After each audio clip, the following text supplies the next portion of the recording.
how are you? Today we are going to talk about the last grammar class of the unit. We are going to talk about causative and verb of perception.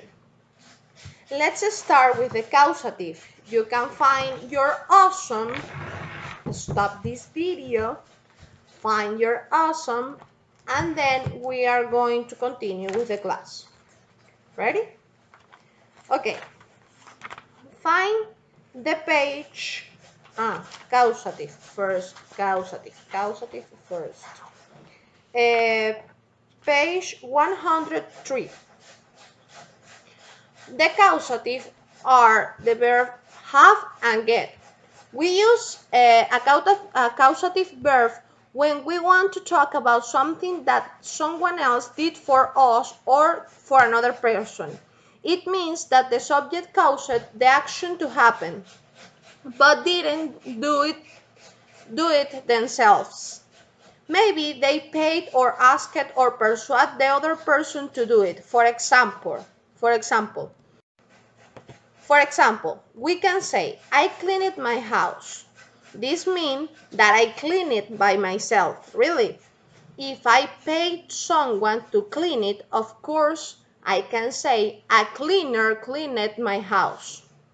But another way to use a causative construction, so I can also say, I had my house cleaned.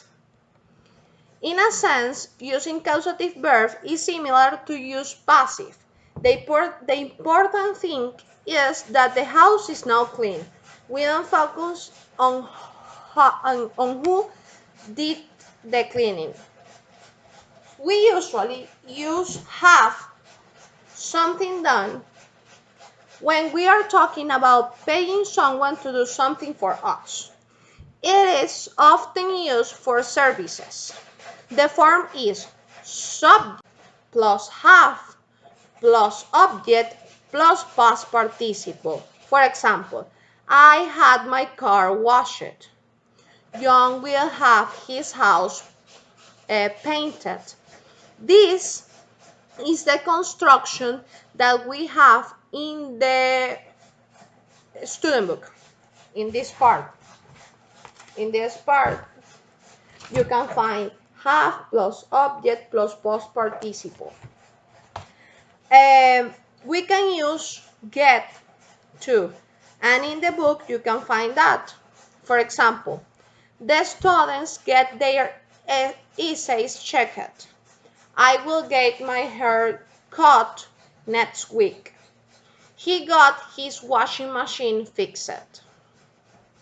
This is a way to talk about an activity or something did it for another person.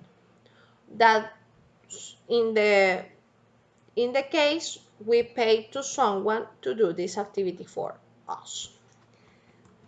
Well, in the page 103 we have an activity. Tom and Did are having in the C, for example, you can say Tom and Dee are having their house decorated while they are on vacation. You look great. Have you had your hair cut? Tina is very shy. She doesn't like having her picture taken.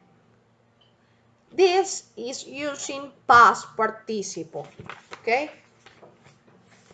We are going to continue using verbs of perception. The verb of perception,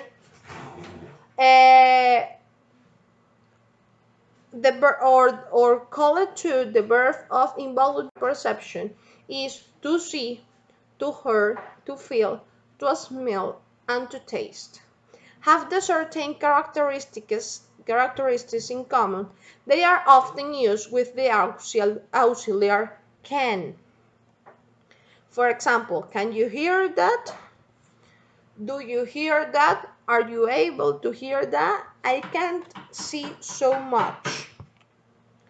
I can feel the baby moving inside me. This is for a pregnant. I can say it. Pregnant person. But in this part, we are going to talk in this structure. We are going to use verb of perception, but we are going to have a subject, a verb of perception, an object, and the gerund verb. For example, I'm going to watch playing a soccer famous team soon. Let's see, in the activity, I'm going to watch a famous team playing soccer. A famous team playing soccer.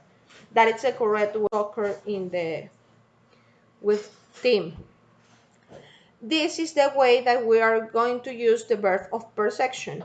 For example, I will give you another example. I often hear my neighbor playing loud music. I often hear my neighbor playing loud music. This is a different form to use the verb of perception because are different in the moment that we use it, okay? I am talking about a situation in a special moment, okay? You are not listening in that moment, okay? Well, kids, if you have any question, you can finish the activities in the unit in the page 106 and 103, and you can text me if you have any question. See you in the next class. Goodbye.